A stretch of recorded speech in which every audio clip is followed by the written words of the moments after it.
Well, hello, everyone. This is Bob Ferguson. I am a Shaklee Senior Master Coordinator, and tonight it's my delight to have my good friend and colleague, Dr. Bruce Daggy, with us.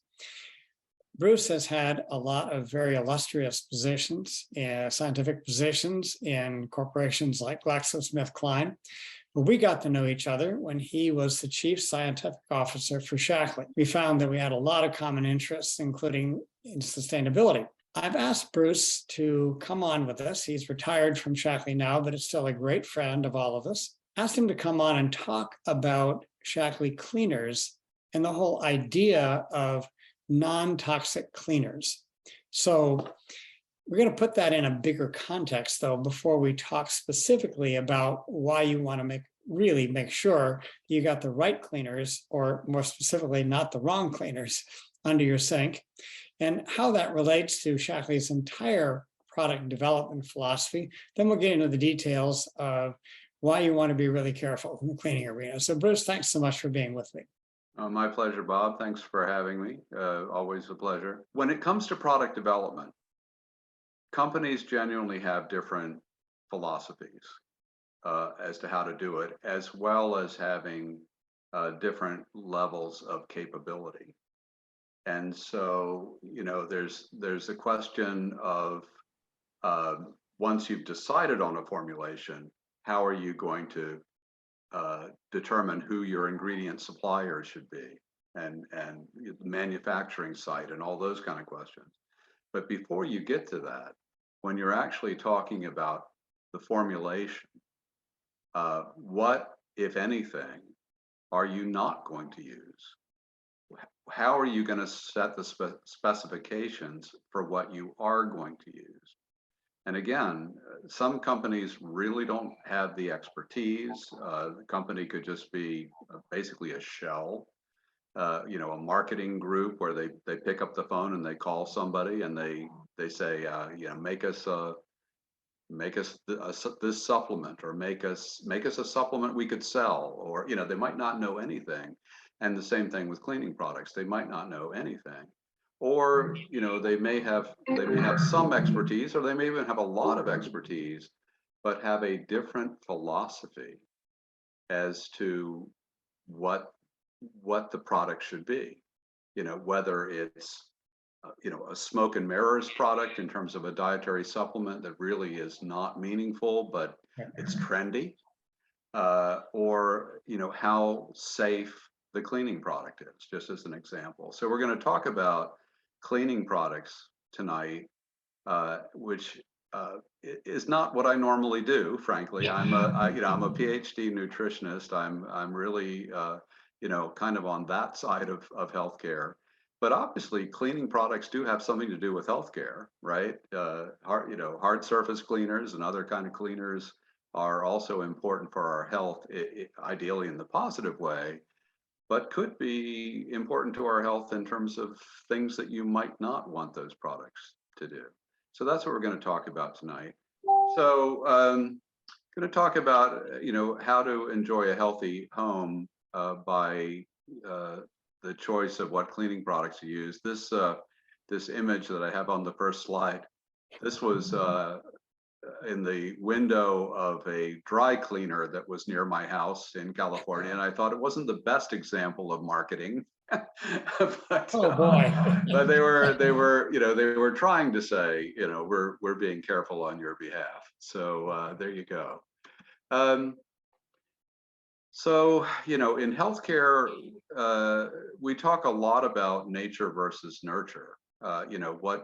What drives outcomes? Why do some people stay healthy? Why do some people get sick?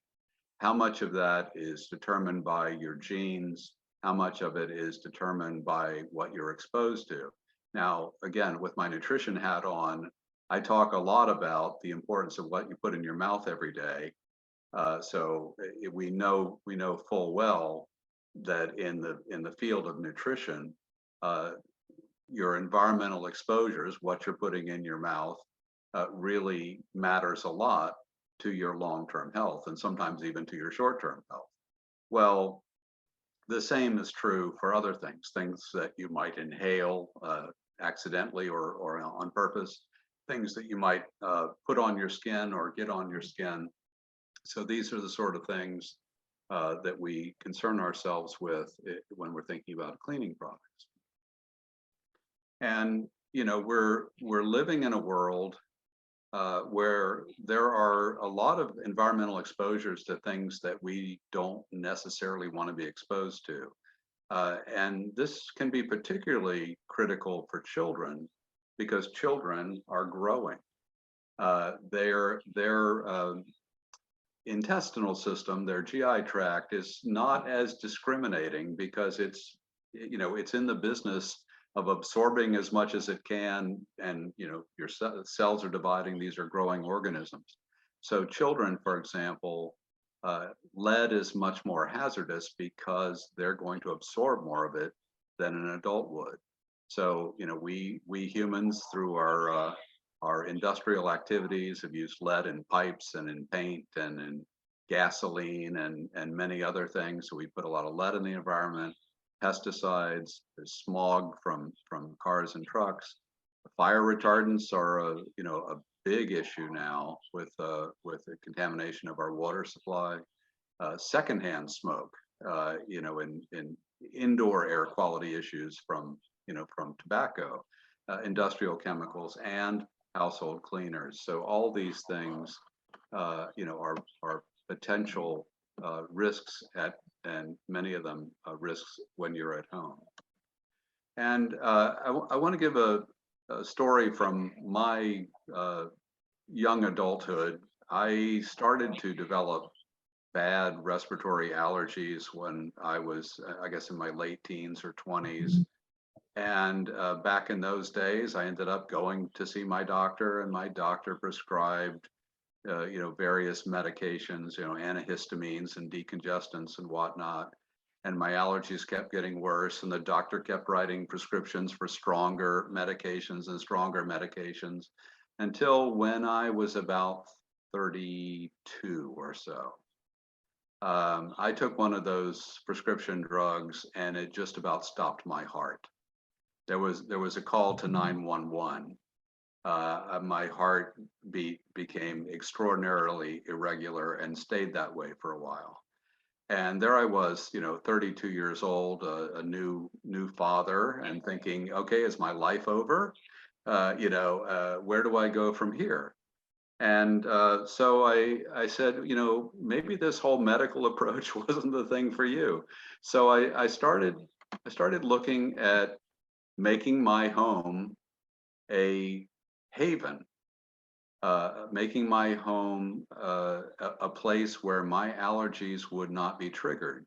So I built a house, and the house had hardwood floors and tile floors. There was no carpeting. It had better insulation, so the heating didn't have to come on as much in the winter, making all that dry air. It had central HEPA air filters and a central humidifier, so the air wasn't too dry. It had a central vacuum, so the exhaust from the vacuum cleaner was vented outside. I even put in a sauna in the master bath because I thought, maybe the heat and moisture from the sauna would be good. I stopped mowing my own grass. I hired a landscaping service, and instead of taking drugs, I just used nasal saline. And just by having that, 12 or so hours a day when I was at home, when my sinuses got rest, in no time at all, I was feeling a lot better and stopped using medication. So this is just an example of your home can be a dangerous place, or your home can be your safe spot. And we want our homes to be our safe spot. And sometimes, Ann and I were living in California, and sometimes it wasn't safe to be outdoors. This wasn't because of COVID. I don't know if you can see how unclean the air was that day, but we were living in a place where the fires brought in the smoke and trapped it, and we had to wear N95 masks, not because of the pandemic as much as because for weeks on end, the outdoor air wasn't breathable, and therefore, again, we had to do things to keep the indoor air breathable. So Centers for Disease Control says that our homes are dangerous places on average, in terms of where poisonings happen. Uh, More than 90% of the calls to poison control centers are because of possible poisonings that happen at home. And a lot of these are in young children who get under the kitchen sink or into the laundry closet or somewhere else, and they're ingesting or pouring under their skin or getting into their eyes a cleaning product. So very, very common problem. Every 13 seconds. This is somewhat old data, but I bet it's about the same. So bad air, I mean, often indoor air quality is worse than outdoor air quality. And so that's leading to a lot of lung irritation. About 20 million Americans have asthma. It's very common in school-aged children, and it has been a growing problem for many years. And again, the household cleaners and appliances can give off fumes. A lot of people have gas stoves. We've now got an induction cooktop. So just getting those gas fumes out, and if you have an extractor fan above your stove, you ought to be using it, because I've done the test. I have an air quality monitor in the kitchen. You can really see the difference when you use the extractor fan and at one of the higher rates usually versus if you don't use it.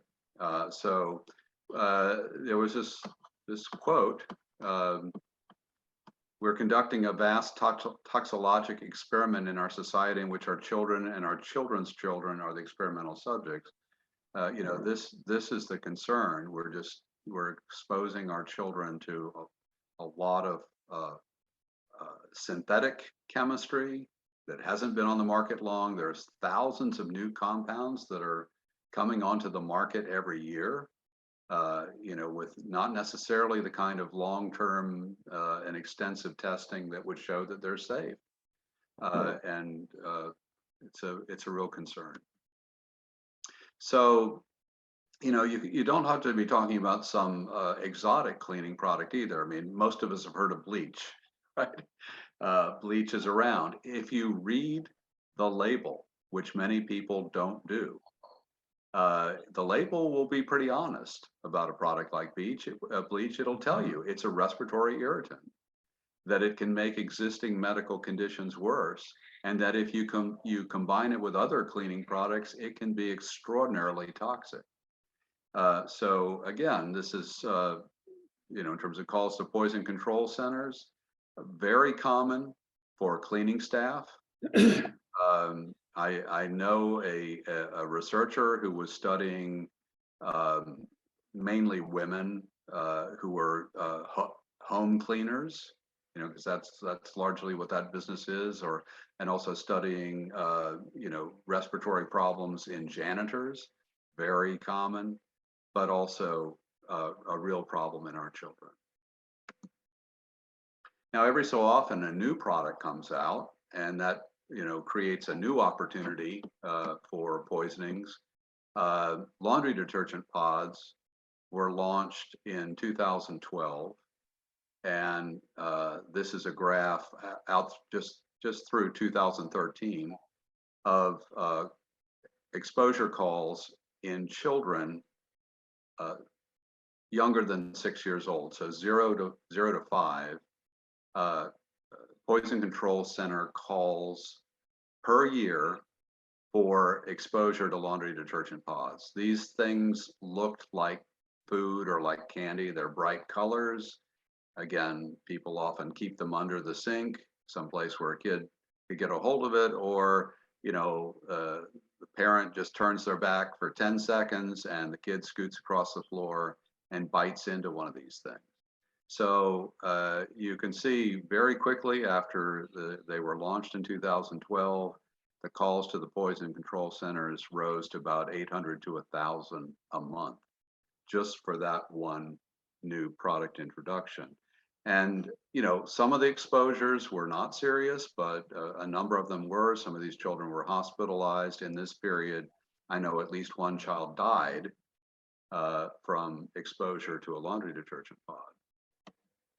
And this was the first company. I worked for this company at one time. And I actually know the guy, or did know the guy who was in charge of this product for a while. A good guy, and they realized that this was not a good thing, that children were getting poisoned, and they changed the packaging and put new warnings. And even I remember there were some warnings in television commercials. But even after those changes, the poisonings still were appearing. I just pulled this up from August 2020. The Association of Poison Control Centers in 2020 said the top exposure leading to these calls to the poison control centers, liquid laundry detergent packets. So still in 2020. And in fact, here's the data through August 22nd of this year. And you see it's about 10,000 cases a year in children under the age of 5. Okay, so this is real, and it's a concern. This is my little public service announcement. I would encourage everybody, have this phone number programmed into your phone, because if you ever need to call a poison control center, you don't want to be searching for the number. So go ahead and put it in your address book. And if something happens, you'll be ready. Take a picture of this. Okay. So now a little bit to that philosophy question. And this is really, I think, my most important slide in this deck. Some years ago, I was doing some reading in philosophy and was introduced to a philosopher named Martin Buber. And Buber tried to take complicated ideas and break them down into the simplest possible language. And so in terms of interactions between two entities, whether it was two people or a person and a tree, he described one option is it. It's transactional, so you might be going through a checkout line and the cashier tells you how much money you owe, and you take out your wallet and you hand the money. You don't say anything, you don't make eye contact. It's just a transaction. And the other way is thou, where you are expressing a connection to the other person. So again, in that checkout line, you might engage in conversation and say thank you and treat it more like a warm interaction. Well, you can have both of these approaches in product development. So I never, well, at Shaklee I did, but before, the other companies I was at sometimes had a cleaning product area. That wasn't my responsibility. I was on the nutrition and healthcare side. But my wife had her own company that did product and process development for some of those companies in Europe. And she and I have compared stories. And there really is an it side to product development for cleaning products. So you could imagine if when a product is being developed, there's a brief. There's a set of instructions that goes out to the developers, whether they're inside the company or outside the company. So let's say it's a hard surface cleaner that's being developed. So the brief says, well, you need to get this hard surface clean. And in an it could say, you can use whatever ingredient is legal, right up to the maximum amount that it can legally be used. Okay? We're going to downplay any safety concerns, and I'll tell you about that when I get to advertising a little bit more. We'll put on whatever statements the law requires, but we're not going to raise safety concerns. We're going to focus on effectiveness. We're going to focus on cleaning. We want you also to create lots of line extensions. So yeah, this product needs to clean window glass. We want you to make another product that'll clean the oven. and another product that'll clean the floor, the tile, and another product that, and so that people, they'll buy the brand and then they'll fill up their cabinet with all these different bottles.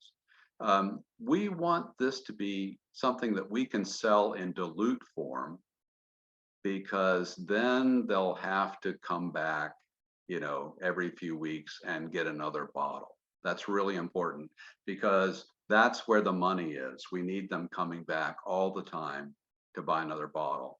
And it's really important that you find a way to test this, that we get an advertising win. So let's say it's laundry detergent, and overall it's not great, but it gets out ketchup stains really well. Well, that's what we're going to do our commercial on, ketchup stains. It needs to beat the other guy for something, so that we've got a story. Now, in the really bad scenario where it doesn't beat the other guy, it's got to be equal. And you know what they say when they can't prove that they can beat the other guy? They say this. Doesn't this sound better? No product is better than ours. In other words, and our product isn't better than anybody else's. But the better way to say that, if you're in sales, no product is better than ours. That means they failed to show superiority. That's exactly what that means. Now, downplaying the safety concerns. If you read the label, the fine print on the label, it might tell you a lot of things about how you need to wear gloves, and you need to open the windows, and you need to turn on the fans, and keep away from children and pets, and don't spray it in your eyes, and all that sort of stuff. But the television commercial is going to show kids in the room. It's going to show the pets in the room. You're going to know it's a family with children and pets. You're not going to see the user turning on fans, putting on gloves, opening windows. You're not going to see any of that, because all they want to talk about is how great this works and maybe how nice it smells, right? So all of the imaging is going to just tell you just how wonderful and safe this is. They don't have to say it out loud. They don't have to say it out loud. They just convey it with the messages while they tell you that nothing works better. Okay, so that's the it. They're trying to lever their way into your wallet as many times as possible and as frequently as possible. Okay, the other way, the thou way, you start not with the product, you start with the person. We got this person, they need a hard surface cleaner. We want them to be able to do that safely. We make it affordable. Part of that is it's going to be concentrated, so that then they're diluting it, and the bottle's going to last a long time. When you're formulating it, we don't want you to use ingredients with a poor margin of safety, right? We don't want you to use ingredients that only work at a high pH or a very low pH, because then you can get burns, right? That would be bad. If you're using detergents, we want them to be readily biodegradable. That's better for the environment, right? It's better if they have a septic system. That's better, right? So readily biodegradable. That means that once it's done the job, and it's you flushed it into your septic system or down in the sewer, it's going to break down in a matter at most of a few weeks, and into something that's harmless. Okay, readily biodegradable, important. Fragrance-free options for people that fragrances are a problem, and radically minimize packaging waste. That's partly where make it in a concentrated form. So just night and day difference, and believe me, this is out there. This is absolutely out there, and most of the larger companies, they're going to be on the it side, because it's all about, you've got to have that television commercial or now web advertising, that just beats the other guy. I could tell you stories. I can tell you stories. So Shaklee has a very long history in the cleaning products side, based on this idea of living in harmony with nature. I pulled this down. It's just a screen grab from the U.S. Shaklee site, a list of environmental achievements. It's really worth taking a look at that because it's a long list, uh, you know, uh, including climate neutrality and research efforts that the company has supported, and reforestation and many other things. But going back to the 1960s, when Shaklee introduced Basic H, it was one of the first non-toxic biodegradable cleaners. And then in the 1970s, biodegradable laundry detergents without phosphates, nitrates, or borates. If you haven't seen, I think it's on Shaklee TV, the video about Lake Kinesis. Yes. A lake that was being destroyed by the phosphate detergents in use at the time. And there was an effort to get all the people living around that lake to switch to Shaklee products, which were phosphate free, and save that lake. It's a wonderful story. Anyway, again, it's deep in Shaklee's DNA, to take this sort of approach and really create products that are both safer for the users, but also safer for the environment. And so that's again, the philosophy. I think I've made most of these points already. So there are ingredients that they won't use, either because they can't be sustainably sourced, or they're simply dangerous, in terms of contact or the fumes. I mentioned safer septic systems. One of my favorite stories was a longtime Shaklee user who was selling a house that had a septic tank, and there was a requirement that the septic tank be inspected before, as part of the selling process. So man comes along, to do the inspection, and I'm sure he's counting the dollars, oh boy, it's a 20-year-old septic system. I'm going to get to rip this out and put in a new one. And it was like new. and the homeowner said, "Would you like to know what I do?" Because she was thinking, "Oh, it's I've been using all these safe products." And he says, "Lady, I don't want anybody to know what you do, right?" Just so that's important. And then no animal testing. They're selecting from a set of ingredients where that's no longer necessary, because whatever testing was once required by the government has long been done and archived. So they're not going to go there. I do want to say, safe doesn't mean absolutely safe. So if you're using a hard surface cleaner, don't spray it in your eyes. Use it according to the label. And the one product in the cleaning product line which is genuinely more tricky to handle is Basic G, because it's germicidal. It will destroy viruses like COVID-19. You spray it onto the hard surface. You have to leave it about 5 minutes. You wash it off with water, and it's done. You have sanitized that surface.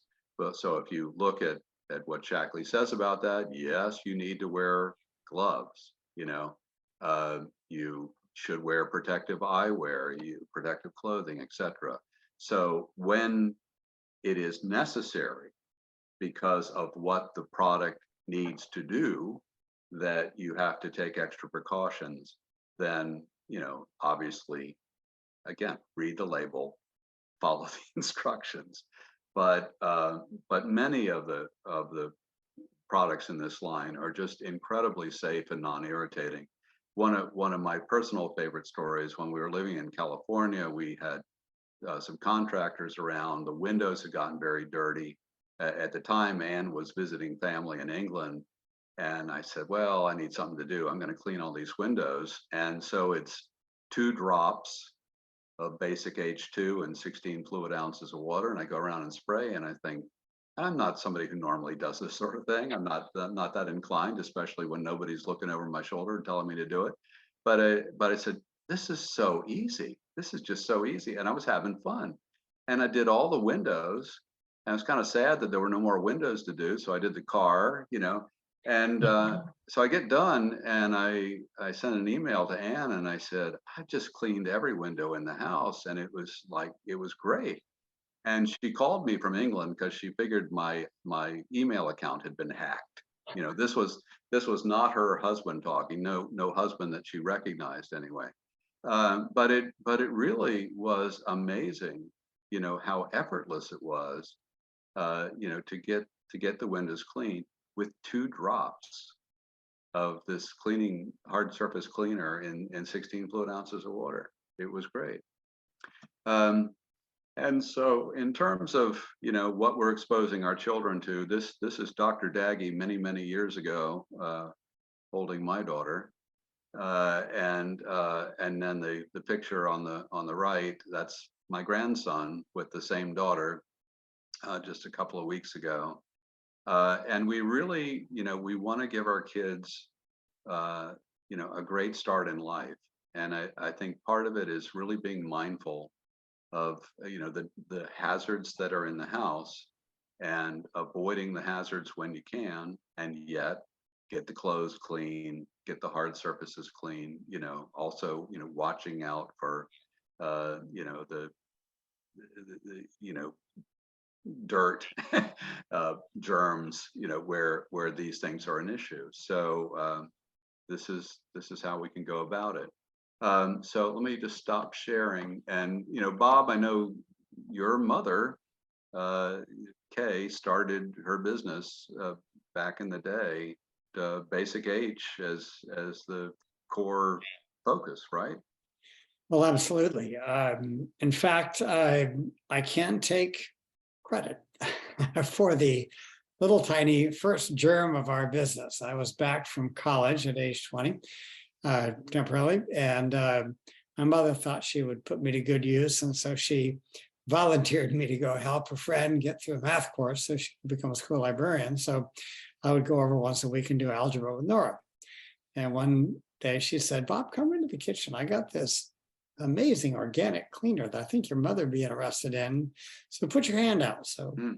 my hand out, and she put some butter, I think it was butter, in my hand, and then put 1 drop of this magic blue stuff and had me rub it around. And she turned the cold water on him. I put my hands into the cold water and all the oil came off. I said, Mm. that is really amazing. So I took this blue bottle with a red cap and took it over to my mother and told her that Nora said this will get grease out of anything. And so my mother tried it on my pair of pants that my brother had used as a napkin and greasy handprints on it and put a little Basic H on it along with whatever else she was using. And all the oil came out. And so that actually is how our business started. My mother was just fascinated. So she started to go to Shaklee meetings. And then very soon, the big impetus was the health reversal in poor health that she had. But back in 1970, they, as you were on the scene then, along with me, you recall that the medical community was still saying that anyone who says diet has anything to do with your health is a quack, run away. Now, within 7 or 8 years, that had shifted dramatically. So my mother, being a smart person, said, well, I know what the nutritional supplements have done for me, but most people don't. And so she would just get them to try Basic H. And it was so astonishing that she said, well, the rest of the products are just as good. All right. Well, then they had the ears to hear. But yeah, I mean, there's so many wonderful stories. And yeah, we had a couple in New Hampshire. It was famous. We had a famous little story with a little hand-drawn thing where of a little frog, a little pond, and they ran all the gray water, not the toilet water, but the gray water, the house out into a little pond, and used only Shaklee products. Well, the tadpoles were there, and the rushes grew, and everything was fine, and the water was beautiful. And yeah, I understand that Basic H breaks down in running water, breaks down extraordinarily quickly. Yeah, we did the same in California. We had a gray water system from our clothes washer Yep. that watered the fruit trees. That's what I call it, lemon trees, right? They were lemon trees, right? Yeah, Meyer lemons, and How I they remember. were fine. Yeah, Yeah, yeah. yeah. So it's a nice thing because you can do that if you got these surfactants that will break down readily. In fact, they help the water penetrate. We had heavy clay. The surfactants help the water get in. Shaklee actually funded a lot of research on that back in the 1970s and 80s. The products are no longer, registered for, agricultural use, although they are still used that way, but they're not officially registered with the various states for that. But in a gray water system, it makes perfect sense to use something like that it not only is not harmful, it will help the water penetrate. And it's, and from, going back to the health issue, I find that in my town, there's a lot of highly conscious people. And I'm surprised if I happen to, I don't generally go around and open people's kitchen cabinets, but occasionally something happens and I see what's down there and I go, I don't get it. There's all these highly toxic cleaners and they go, gosh, I never actually even thought of that. Yeah. This is not something people think of, but when I was back doing more demonstrations, I would kind of tongue in cheek say, well, what are you cleaning with? And they'd grab a 409. And I said, would you consider taking the cap off and taking a swig of that? And they go, what are you, nuts? And I go, well, I hate to be impertinent, but what are you, nuts?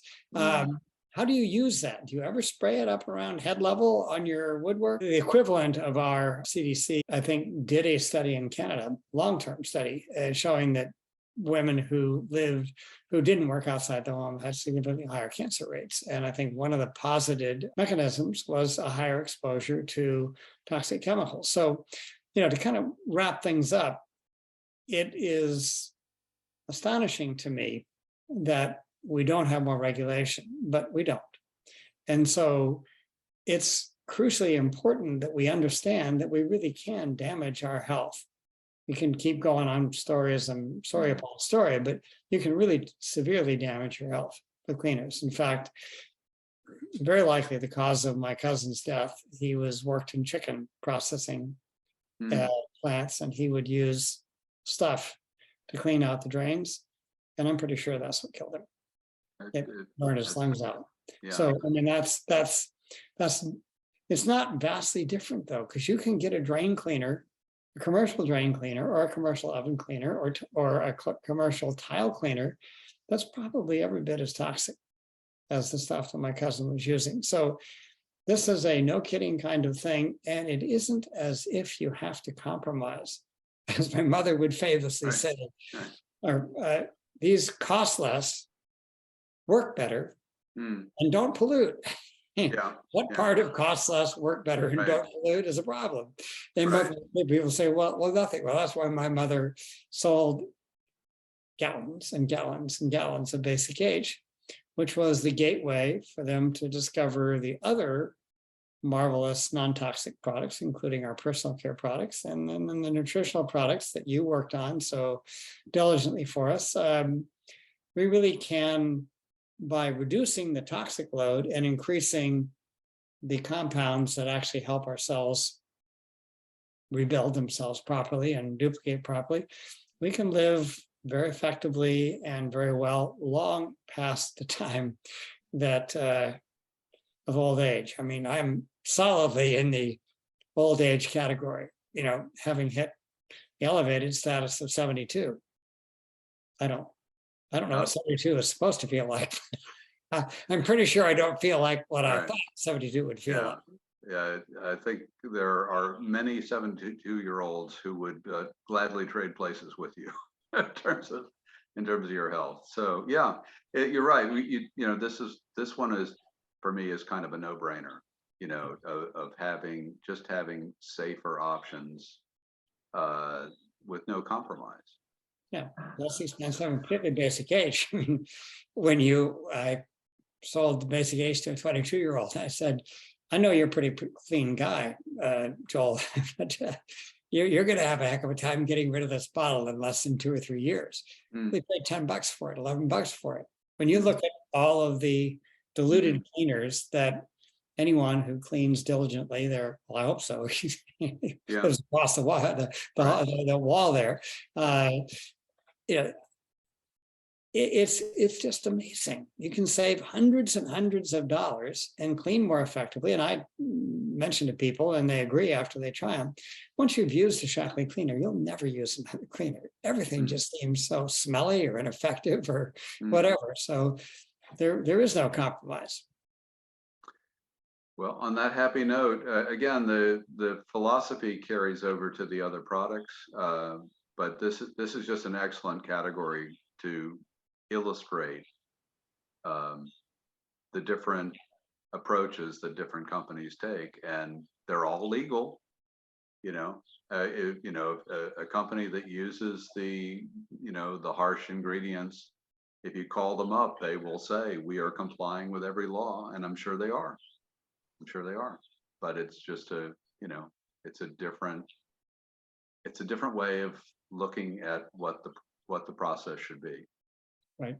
So, well, Bruce, as always, it's a complete and utter pleasure to work with you. I'm so glad we continue to be able to do that, and we'll be back with Dr. Bruce Daggy. Okay, thanks much. Bye-bye. Bye.